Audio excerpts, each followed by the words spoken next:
Broadcasting live from the Business RadioX studios in Atlanta, Georgia, it's time for High Velocity Radio.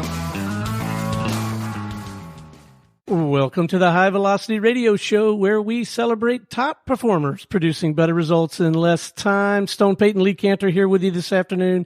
Lee, this is going to be a fantastic segment. Please join me in welcoming to the broadcast author and vice president with The Great Game of Business, Mr. Steve Baker. Good afternoon, sir.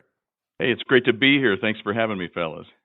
Well, Steve, before we get too far into things, I'm familiar with the book Great Game of Business. That was a while ago, but can you tell us about the business of the Great Game of Business? How are you serving folks? Yeah, absolutely. So the Great Game of Business book, that was Jack Stack's first book back in 1992, told the story of SRC Holdings, which is the Springfield Remanufacturing Corporation, which we are still here. That story started in 83. The book came out in 92. About that same time, people would call up Jack, the CEO of this remanufacturing company, and say, hey, I want to come have lunch. Pretty soon it was more and more people. Then they wanted tours. Jack said, I can't run the company and have all this going on. Let's start another company. We'll call it the Great Game of Business, because people wanted to see this operating system, right? This business operating system that Jack had invented called the Great Game of Business. And as soon as he started charging for it, more people came. So since 92, we've been helping people by having workshops, training. We do coaching, basically helping people understand how to implement open book management and really get both the financial results they want and the cultural change that they desire. Now, as I recall, it's been a while since I read the book, but it started kind of out of a desperate situation. Is that accurate? Man, yeah, absolutely. Yeah, Jack, so his deal was he worked for International Harvester in the late 70s, and by the time the 80s rolled around, International was laying off 1,000 people a week, and this went on for 2 years. So he finally was sent down to Springfield, Missouri from Chicago, and he was sent to close the factory. 119 little people there turning wrenches, remanning these diesel engines for International.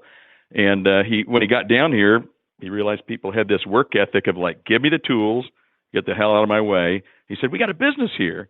But when he went to get financing, International wanted $9 million for the factory, and he could only scrape together $100,000 between 12 managers, right? Imagine that, going to a bank and saying, we're awesome. We're the best in the world at remanufacturing. Look at our certificates of awesomeness and excellence and on-time delivery and warranty. You know, he's like, I'm here to save 119 jobs. And the bank's like going, we're here to collect interest, and this is a terrible loan. So he was desperate. 54 banks turned him down, Lee. I mean, this is crazy, because it was a terrible loan, 89-1 debt to equity. But he finally learned the language of business by trial and error. Every time he went somewhere, he learned something new. You know, where's your cash flow statement? Where's your financial ratios? What's your business plan? And when he learned their language, he realized one important thing. If you've got a terrible loan, you got to find a terrible bank. And that's exactly what he did. He found a bank in Chicago that was in real trouble. They were making riskier loans so they could charge higher interest rates. And back then it was really high. So February 1st, 1983, he booked the worst corporate buyout in American history, 89-1 at the deal rate of 18%. Wow. And then what was the thinking of, you know what, everybody's got to know all the numbers. This is something that I just don't want to kind of have this burden on my own. I want everybody to understand that it's not one of these situations where, because we see this a lot of times, where the worker thinks the CEO is some rich guy and the worker is working for this guy. And what made Jack say, you know what, I want everybody to see the numbers and see what's what here? Well, first of all, that's a great question, Lee, because a lot of people miss that. In his journey, his odyssey to get financing, he learned that we were looking at the wrong scorecard, right? The banks are looking at the financials. We're looking at the metrics of a factory line. We've got to get everybody to understand this universal language. The thing is, when he got the loan and saved the jobs, guess what everybody said in the factory? Give me the tools and get the hell out of my way. So Jack's like, no. We were doing that. We were the best in the world before, and we almost lost it all. So let's make sure everybody understands the true measures of success.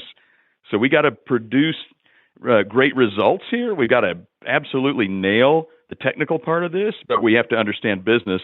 And so he has a phrase he's used for many years, and I love it. It's the company is the product. It's not the stuff we make. It's not the services we provide, but building a great company gives employees everything they want: job security, career path, raises, bonuses, benefits, the whole shoot and match. So that's the big idea behind teaching people business is everybody's better off. The company's better off, the owners are better off, the employees are better off. It's a pretty neat system. But in order to pull that off, you need to have a lot of trust. How do you add that component to the mix? Well, in Jack's case, back in the 80s, he didn't have a choice. I mean, it was like there wasn't any good news to share. It was all going to be bad if we didn't figure it out. But in the almost 40 years since then, what's really cool is we worked with every kind of company you can imagine, both for-profit, not-for-profit, government, education, healthcare. And what's really interesting is you are absolutely right. There has got to be some trust, and there's got to be some courage on leadership's part.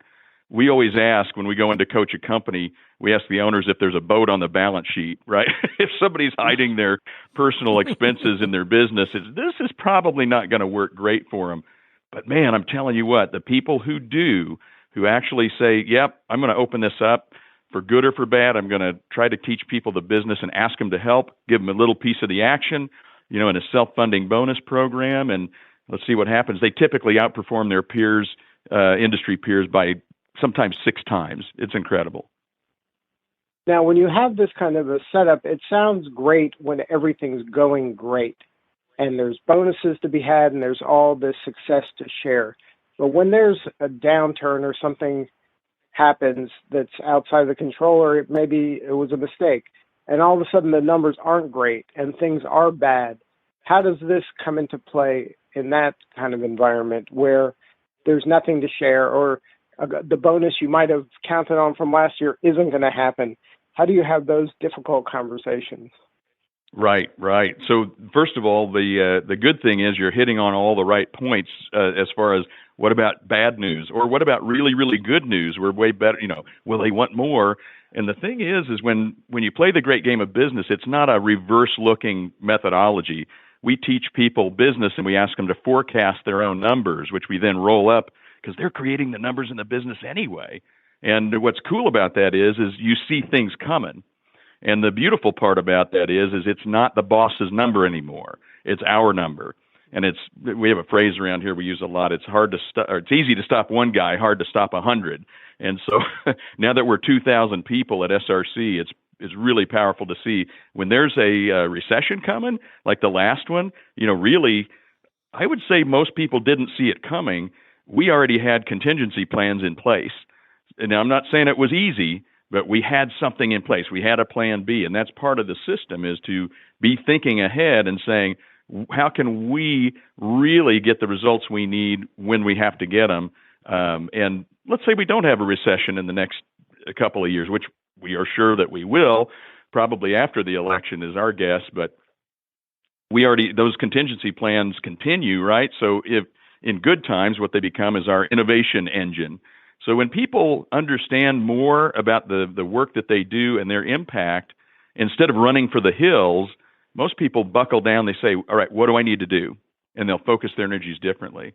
Some of our clients actually kind of, when they first implement, they find out that people who leave the company because they don't like transparency, they don't like to be in the know, so to speak, that's okay. That's cultural Darwinism. We're looking for those folks who really want to grow as people, as business people, as well as in their technical area of expertise. Now, do you think that this system kind of reveals the people who believe in personal accountability? Man, I think so. I mean, I'll tell you, I wasn't here in '83. I joined 14 years ago. And this place and companies that practice the great game of business, a culture of accountability is not for everyone. That is for sure. And I learned something about myself when I came here. I learned that I was very frustrated in business for many years. Look, I'm 56. I've been around, right? So coming to this place, I go, wait a minute. There's none of this, well, that guy's not pulling his weight, because we're all forecasting our numbers. And if somebody isn't pulling their weight, it's obvious. But instead of driving them out of the organization, we ask questions like, what do you need? What resources are we not giving you? How can we help? And that is so positive, because it gives people a chance to grow. And that's often the thing is, I think given the chance, most people will do the right thing. Just maybe they're not given the chance and the information. Now, does this system work best for, you mentioned manufacturing, but can it work in professional services like an ad agency, creative endeavors, or is it best suited for people who make stuff? Yeah, great question.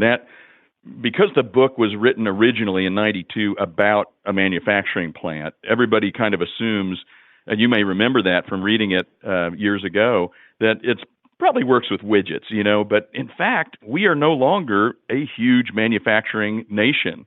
And so about 80% of the people that we work with, helping them to implement, are service-oriented organizations. In fact, you mentioned agencies and that sort of thing. A lot of folks are doing that. Software developers, we've got agencies, restaurants, just you name it, we probably got them.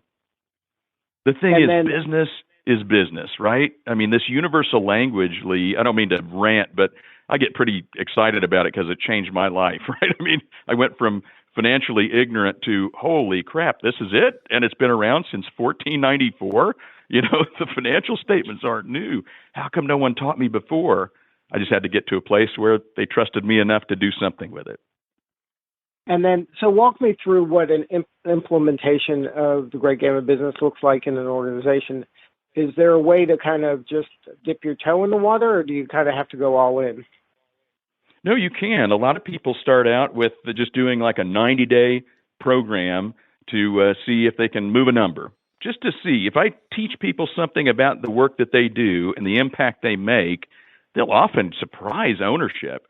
So let me start in this fashion and say the reason that we call it the Great Game of Business, Jack had to come up with an analogy to teach people business that it's not that they couldn't understand it, it was that they didn't want to understand it, right? Great technicians, and I don't care if they turn a wrench or hold a scalpel or write lines of code, great technicians do not want to become accountants.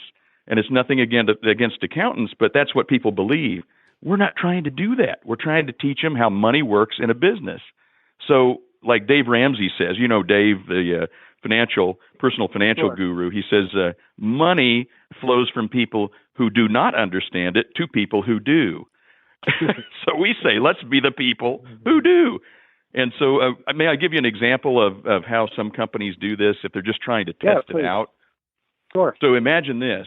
We'll say, do you even know how hard it is to make money in this business? And I'm just thinking about a grocery store that I worked with recently, a big grocery chain down in Texas. And this is how we train all their people, store to store, region to region. And people will go, oh, well, it's about, the research says the average employee thinks 36 cents on the dollar. Well, in a grocery store, you make 2 cents. People will go, why do you get up in the morning? Because it's just so little. And so what we do is we say, well, just imagine 2 cents. What if we could make it 2.5? At our scale, what would the possibilities be to fund a self-funding bonus program, right? Now I'm way oversimplifying it, but this is an easy way to get started. Then we'll take $1 and we'll build an income statement. Just, how do we bring in revenue? Well, we've got deli and we've got produce and we've got canned goods, right? I mean, they'll help you fill it out because they're the experts in the grocery store. And they'll say, well, what are the costs associated with it? We'll have to pull some numbers and get some paperwork together and involve some people from purchasing and accounting and merchandising, right? But see how people are talking now? And we build it out. We say, well, this is revenue minus COGS is margin. What are our expenses? And then we reveal for the first time how much it costs to light this place and heat this place and cool this place, right? And all of your salaries and everything. By the way, we don't share salary information other than a consolidated number. And then at the bottom line, a net profit is a very simple thing to teach. I say simple because we take our margin minus our expenses equals our profit. And then we say in this grocery store, we bring $1 in revenue, we get 2 cents on the bottom line. how many dollars do we have to sell to get $1 on the bottom line?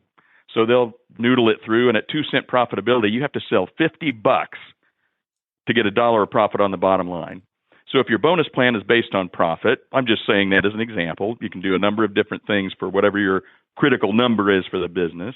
Now, everybody who owns a COGS line or an expense line, my favorite story about this, by the way, is after this training, the grocery store also said, you need to know some other things about this. Examples would be, what does a slip and fall cost in our store? So let's have clean floors and dry floors, and let's make sure we're helping everybody. And hey, this is what it costs when avocados go bad, right?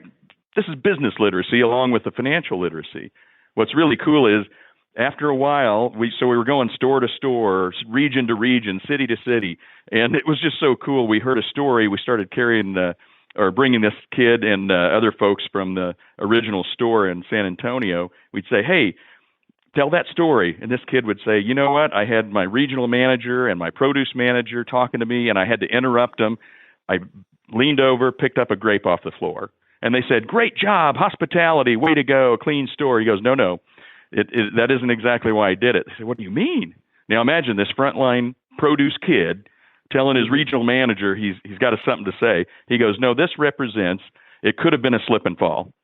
And I know that in our store, the average slip and fall settlement is $5,000. So at 2-cent profitability, we'd have to sell $250,000 of groceries to offset this one grape. Boom, jaws hit the floor. Wow. So now we take him around, man, and he tells his story, and more and right. more of these kids. Isn't that awesome? That's the power of the great game. It's the power of giving people knowledge before you can yell at somebody to pick up a grape, but who cares? But when people think and act and feel like the owners do, man, they make totally great decisions. And the best part is it's an untapped idea farm. It's just untapped completely. And as leaders, our roles change because now we have to guide people and coach people because they have so many ideas, they may not know what to do first. And so what we have to do is say, let's stay focused on our big critical number. Let's go this direction because that's where the strategy leads. But it's not saying no, it's saying not yet. So we can keep that idea factory working. Now, how do you help the company land on the appropriate number to pay attention to for that organization? Well, we actually have a process, as you can imagine, where we gather data from, first we look at the world economy, then the U.S. economy, assuming they're in the States. Then we'll go into their industry, then their marketplace, and then right down to their business level, if you will. In the case of the grocery store, it's literally comparing them to who they compete with. Amazon, Walmart, right? The big guys, and saying, well, how do they compare? And how are they beating us in some area?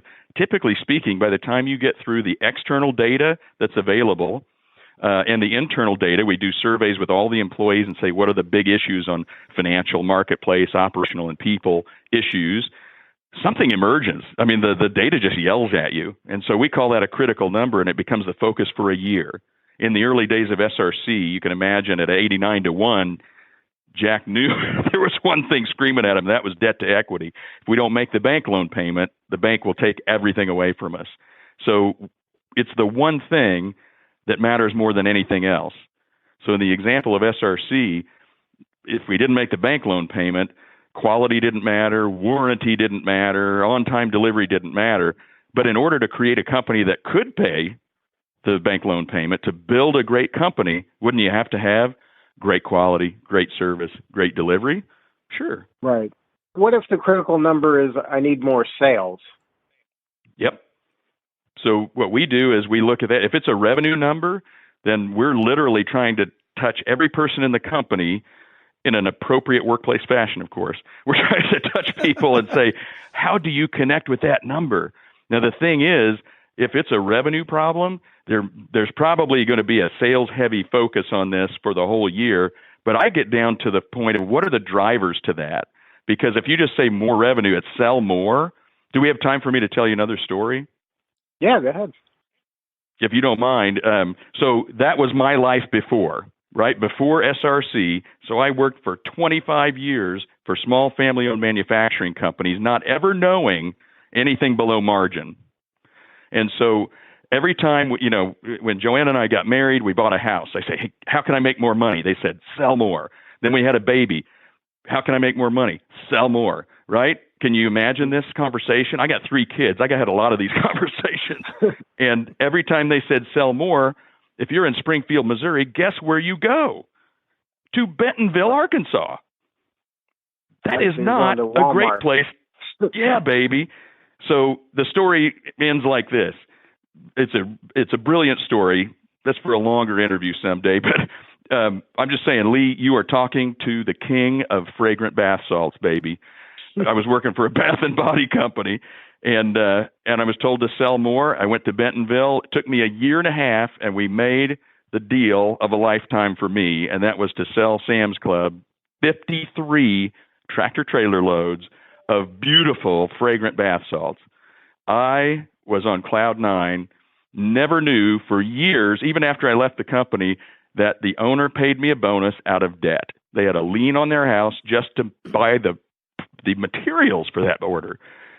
So the thing is, if I would have known that we weren't making any money on it, I would have made a totally different deal with someone else we could make money with.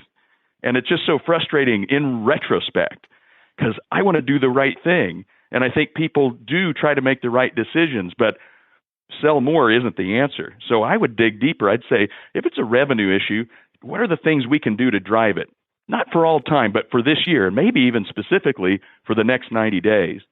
My favorite memory of a company recently that had this issue, the sales force just could not, they could show us all kinds of data of all the number of contacts. They got their CRM out showing me everything about how good they were. In reality, I just asked them a question. How many customers have you talked to this week? And they'd say 100. I'm just making that up, right? And I'd go, wow, that's a lot. Okay, so who did you talk to? And they would pull up their records and they'd show me who they talked to. And I said, so you talked to this person? Yeah, I did. Well, let me see your notes on that. Oh, yeah, this is my email. Oh, you emailed them. Okay, gotcha. Did you talk to them on the phone? No. Did you talk to them in person? No. And what's really funny in this day and age where we all get 150 emails a day, they had completely become order takers. And what we did is in that first 90 days, all we did is ask them to get in what we called FaceTime, right? Just show me number of hours of FaceTime. We set a goal together because people support what they help create. And they actually increased their sales 20% the first 90 days just because they did what no one else was doing in their industry, and that was showing up. So I'm not an expert on sales. I'm not. All we did is let them be expert. And when they realized I wasn't browbeating them, I was saying, what could be more effective than what we're doing now? And they went back to old school stuff. It was crazy. But if they never would have got there on their own, I couldn't have guessed to get there. All I did was facilitate the conversation around the dollars. Now, part of the great game, the business of the great game, is you have kind of consultants around the country that help companies implement this. Is that right? We do. We have 32 coaches, and these folks are practitioners. So some of them are retired business owners. Some have sold their businesses, all having practiced the great game in life, and they're giving back. So it really separates us from the marketplace because our people are truly practitioners of the product themselves. And then in their local markets, how are they kind of getting in front of their sales prospects? Well, it's really not so locally based, if you will. What we do is we look for the best personality fit. And so to get in front of them, the coaches, oftentimes they'll speak at Vistage meetings or EO or YPO. We just put out a new book, and Jack just wrote a new book that came out January 1st. So we now have the original book that you mentioned, The Great Game of Business by Jack Stack. That was 92. So that's the what it is and where it came from. His new book is a dozen or so stories of how it's been applied and changing lives in, like I said, everything from for-profit, not-for-profit, government, healthcare, education, all these different sectors. And that's called Change the Game. And I love the subtitle, Saving the American Dream by Closing the Gap Between the Haves and the Have-Nots. It's really cool. So that's the why. So you've got the what and the why. And then Rich Armstrong and I wrote Get in the Game, how to create rapid financial results and lasting cultural change. This is the 10 steps, the how-to. And I'd like to share that, Lee, with your listeners for free as an audiobook, just for listening to your show, if that's okay. Well, that's very generous. Thank you. How do they get it? So it would be go to our website at greatgame.com/GIG-MP3. So it's greatgame.com/gig-MP3. They can download the audiobook there free of charge. And there's a whole resource site with all the tools that we use in coaching. We just want to make sure that we live up to our big, hairy, audacious goal, which is to transform 10 million lives in the next 10 years. Why do you think that more companies aren't doing this? It's a great question about courage right there, man. It takes a certain value set. And what's interesting is I do a lot of speaking for Inc. magazine, like at the Inc. 5000 conference, and there's the 1,000 fastest growing companies in America, and you can almost separate a room and say, are we trying to enrich one person, or are we trying to enrich a lot of people? So there's only so many folks out there who are at the place, and I'm going to use this word carefully, but to have the business maturity to realize that if you leverage your people, you're going to get a lot farther, a lot faster.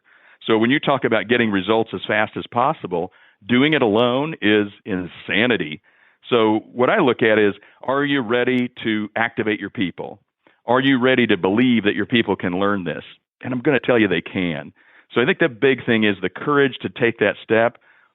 And I am a convert, so I will tell you I am absolutely passionate about this because it has changed my life and changed so many lives that I've been, a part of that process.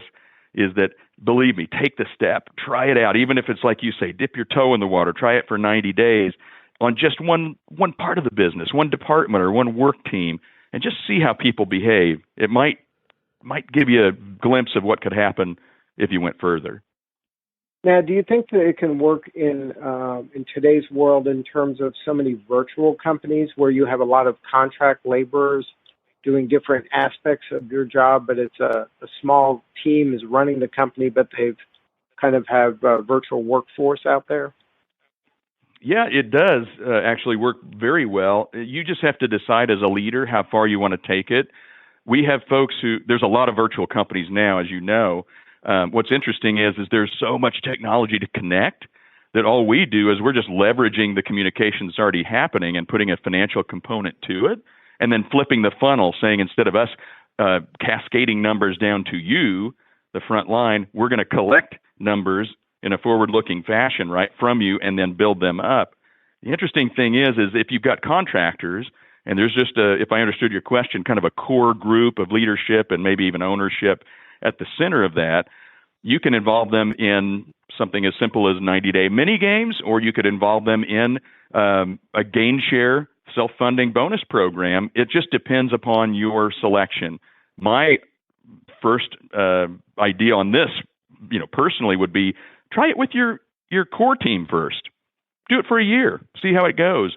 If you really like how it's going, you could go just one ring out. Maybe we go to the regional aspect then, or then we go out further. But the interesting thing is a diverse and dispersed workforce across the country, even internationally, even with embedded employees at other companies, are doing this right now. And all you need to do is contact us, and we can put you in contact with them, because our community of open book practitioners are so giving. You don't have to believe me. Let us know. We'll hook you up with somebody who's doing it.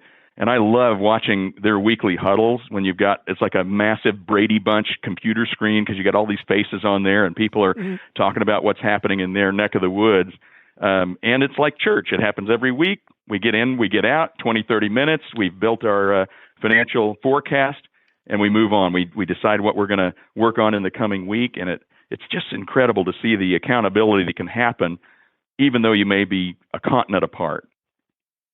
Now, when you're implementing something like this, how much pre-work is necessary before it's ready to be kind of rolled out to all the people? And then once it's rolled out, when do you start seeing kind of results? Yeah, I love it. You're asking all the right stuff, because this is what I would want to know if I were listening. Is that so? First of all, we'll take 2 to 3 weeks of pre-work as a coach. right? We're gathering data, we're asking questions, we're doing the survey work, we're getting the financial history, et cetera, and we're compiling and analyzing that. Then we'll show up for 2 days where we'll work with a design team. So that would be your core group that will be responsible for rolling out the great game. And we'll be talking about what is the critical number that's emerging here. What are the key drivers, and what is it that we can do in the next 90 days to start driving it? Then we'll start to work with the entire group. So it doesn't matter if you've got 30 people or a couple of hundred. We'll actually pull everybody together. We may, in some instances, in very large organizations, the largest I've done this sort of thing with is about 800 at a time. That's a lot. But the point is we're saying, hey, here's our critical number. Here's how we got to it. Here's what you guys said. Basically saying we're on a journey. This is what you can expect in the next 90 days. And we want you to run a mini game on a driver. And we'll actually ask the frontline people who are in that meeting to help us drive that critical number in the next 90 days. Behind the scenes, we tell them we're going to be working on the first bonus plan, the first scorecard, huddling, forecasting, and then at the end of the 90 days, we come back together. We not only celebrate their mini game win and give them the rewards, we may even be paying out the first quarterly bonus. And then we roll out the huddle, right? So behind the scenes, we get good at forecasting, understanding what we're doing, how we can be better leaders in this open environment.